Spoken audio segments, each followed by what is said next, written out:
ఈ సినిమాకి ప్రధాన బలం కాస్టింగ్. నటులందరూ కొత్త వాళ్ళు అవ్వడం వల్ల చాలా ఫ్రెష్‌నెస్ వచ్చింది మూవీకి. దర్శకుడు ప్రవీణ్ తను ఇంతకు ముందు తీసిన సినిమా బండిలో కూడా క్యారెక్టర్ డిజైన్ చేసిన విధానం కథతో ఆడియన్స్ ట్రావెల్ అయ్యేలా ఉంటుంది. సినిమాల్లో ప్రధాన పాత్రలు చేసిన హర్షిత్ శ్రీనివాస్, చరణ్, శ్రియ, శ్రావణి, శాలిని సినిమాకి మెయిన్ అసెట్. వీరి క్యారెక్టర్ డిజైన్ చేసిన విధానం సినిమాని సక్సెస్ వైపు నడిపించిందని చెప్పొచ్చు. క్లింటన్ సెరోజో, వివేక్ సాగర్ అందించిన సాంగ్స్ బాగున్నాయి. మృదుల్ సేన్ సినిమాటోగ్రఫీ పల్లె వాతావరణాన్ని కళ్ళకు కట్టినట్లుగా చూపించింది. ధర్మేంద్ర కాకరాల ఎడిటింగ్ బాగుంది. ట్రా లాలా మూవింగ్ పిక్చర్స్ నిర్మాణ విలువలు బాగున్నాయి. Last but not least producer Samantha.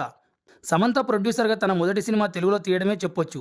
సమంతకు Telugu వారిచ్చిన importance గుర్తుపెట్టుకొని మరీ తను తెలుగు సినిమా చేయడం, సినిమా పట్ల, అందులో తెలుగు సినిమా పట్ల తనకి ఎంత అంకిత భావం ఉందో శుభం మరోసారి ప్రూవ్ చేసింది.